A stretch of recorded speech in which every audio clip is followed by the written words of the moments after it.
and our deep dive today centers entirely on this really thought-provoking article. It's titled The System of Sin and Virtue. Right. It was published in October 2025 by Professor Sudesh Kumar, who is also widely known as Vegan Sudesh. He's the founder of the Vegan Mumbai Foundation. And before we really get into it, I want to set a clear boundary for you, the listener. Because to be absolutely clear, our goal today isn't to declare whether his philosophy is objectively right or wrong. Right, no. We aren't taking sides here or endorsing a specific ideology. Our mission is simply to put his lens on, see the world the way he describes it, and, really understand the internal mechanics of his argument. Exactly, we're just exploring the ideas. Right. We're looking at a very specific question he poses, which is, are the concepts of sin and virtue actual divine laws handed down from the heavens?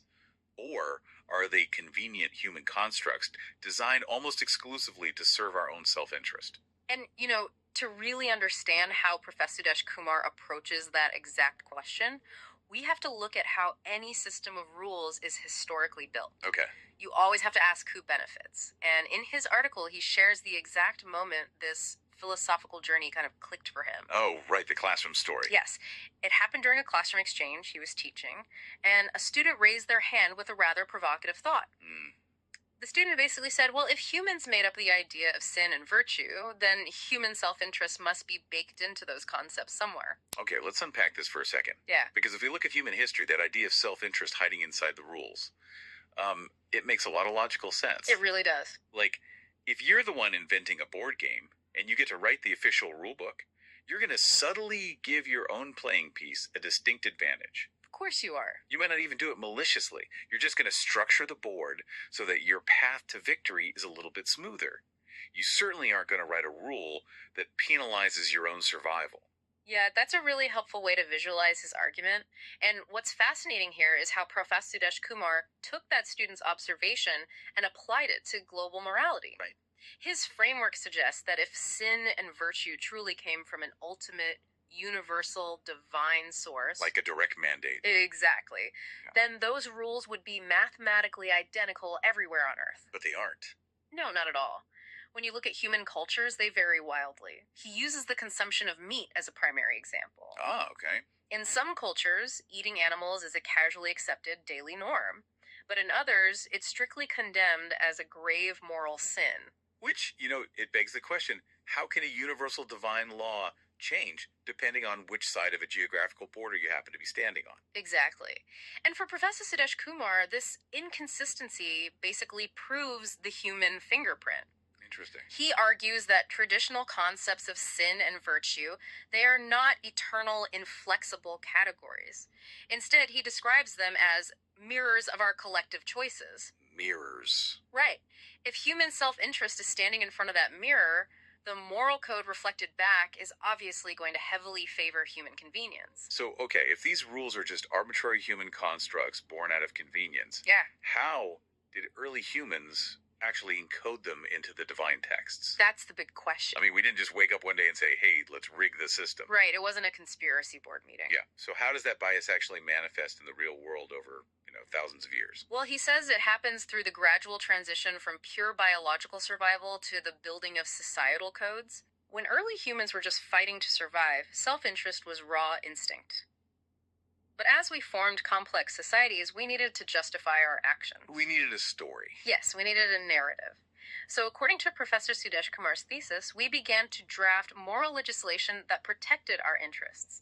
And then, crucially, we stamped it with the seal of divine will to make it unquestionable. Wow. And that takes us from abstract theory into what I found to be the starkest, most visceral contradiction in his entire framework. The flesh argument. Exactly. It has to do with how we categorize life, death, and flesh. Yes, this is where his argument gets incredibly visceral. He points out this biological reality. If one were to physically mix human flesh with animal flesh in a laboratory, it would be physically and chemically nearly impossible to tell them apart without advanced genetic testing. Right. At a cellular level, flesh is flesh. The biological blur between species is undeniable. But the societal reaction to that flesh couldn't be more polarized. Completely opposite. Right. He argues that when a human dies, there's profound grief. Mm-hmm. We have sacred morning rituals, beautiful ceremonies, communities literally shutting down to process the loss. Mm-hmm. The human body is treated with the utmost reverence. But conversely, an animal's death is a completely different story. Their dead bodies are literally turned into feasts during our human festivities. We weep over one death and we throw a party over the other. And Professor Sudesh Kumar coins a specific term for this contradiction. He calls it the crooked scale of empathy. The crooked scale of empathy. That's a heavy phrase. It really is. And his argument isn't that humans lack empathy entirely, it's that our compassion has been bent and artificially restricted. Okay. We've tailored our empathy strictly to serve human interests, putting a heavy thumb on the scale of who actually deserves our peers. See, I understand his logic there, but I have to push back hard on this. Sure, go ahead. Because if I'm listening to this, I'm thinking, wait a minute. Nature is inherently brutal.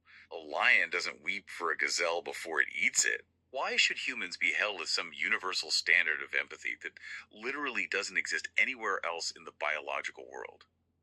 Isn't it just hardwired evolutionary biology to prioritize the survival of your own species over another? Yeah, that's the most common counterargument, and it's a crucial one to explore. But Professor Sudesh Kumar's framework challenges that by separating human moral agency from animal instinct. How do you mean?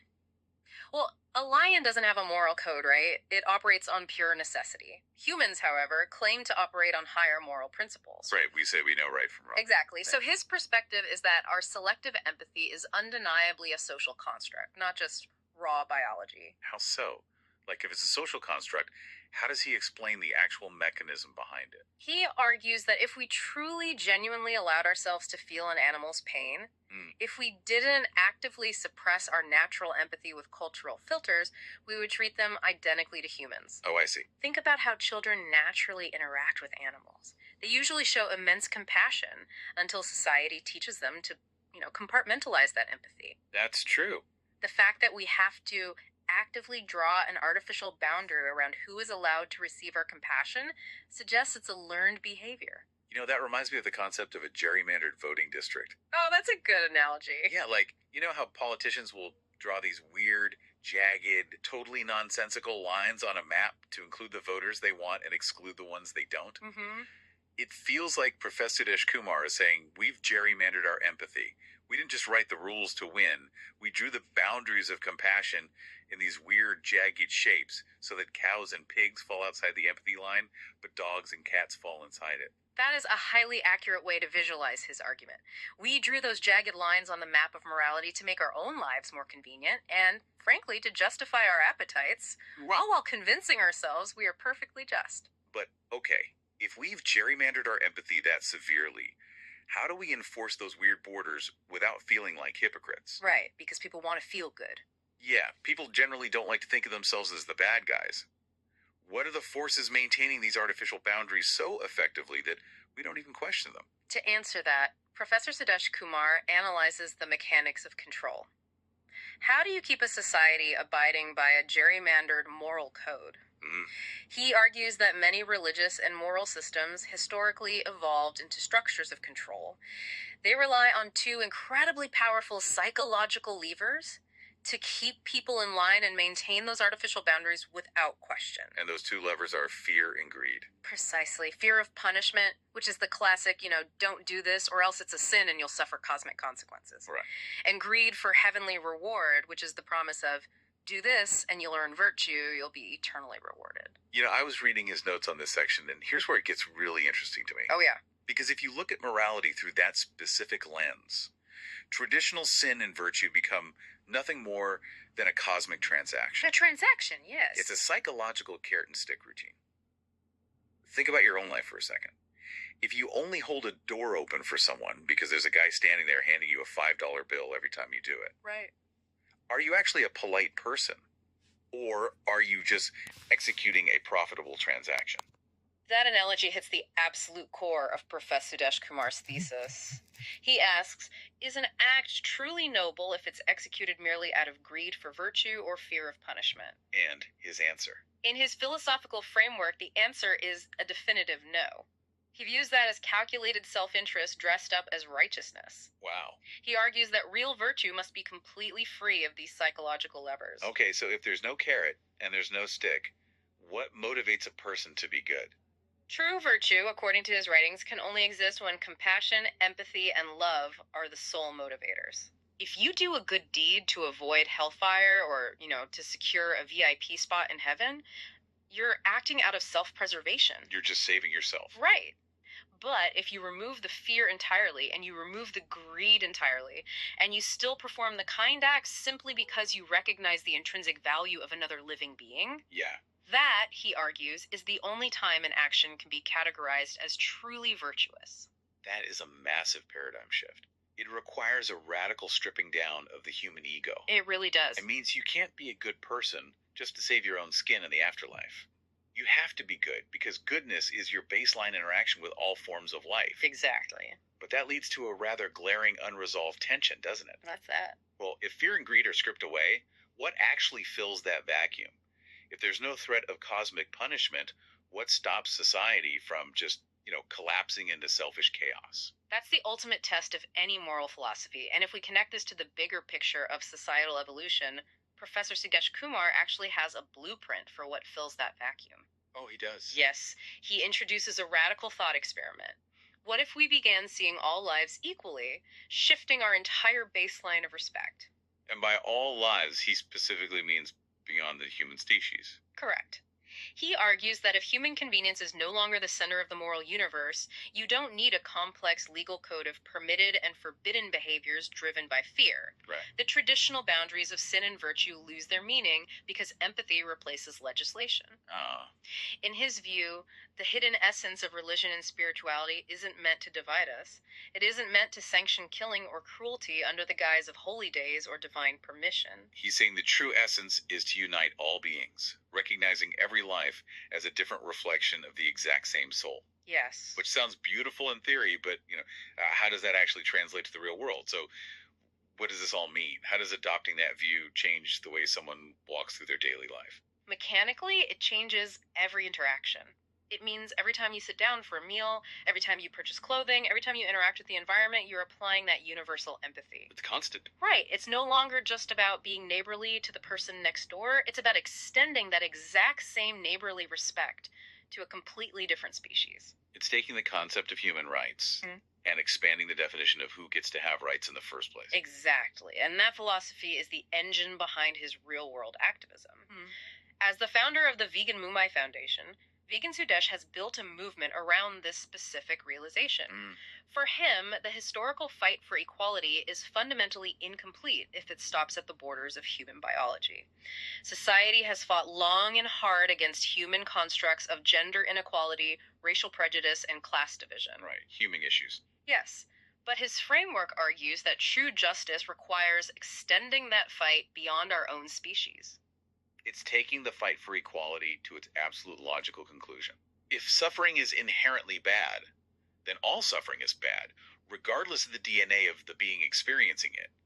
You don't get to gerrymander the map of suffering just because you like the taste of what's on the other side of the line. Precisely. His ultimate call to action is to take that mirror of our collective choices. The one currently reflecting our own greed and convenience. Yes, and actively polish it. His goal is to polish that mirror until it reflects equality, empathy, and respect for all living beings, without the need for a cosmic threat to force our hand. It really forces you to examine the foundational architecture of your own beliefs. So let's pull all of this together and recap the journey for you, the listener, because we've covered some incredibly dense philosophical ground today. We really have. We started by exploring Professor Sudesh Kumar's argument that the concepts of morality, sin, and virtue might actually be human-made constructs engineered over millennia to serve our own self-interest. Right, and from there, we examined the mechanics of how that bias shows up in the real world, specifically looking at the crooked scale of empathy. We discussed the jarring societal contradiction of grieving human death while celebrating the death of animals, and how we've gerrymandered our compassion to exclude other species. And finally, we looked at how those boundaries are enforced through the psychological levers of fear and greed, turning morality into a cosmic transaction. According to his framework, real virtue requires actions motivated purely by love and compassion, completely devoid of any threats or bribes. That's the core of it. It's a challenging, profound way to look at our place in the world, and it all stems from the arguments laid out in the article, The System of Sin and Virtue, by Professor Sudesh Kumar. I want to thank you, our expert, for helping unpack the deep mechanics of his worldview today. It's been a truly thought-provoking framework to analyze.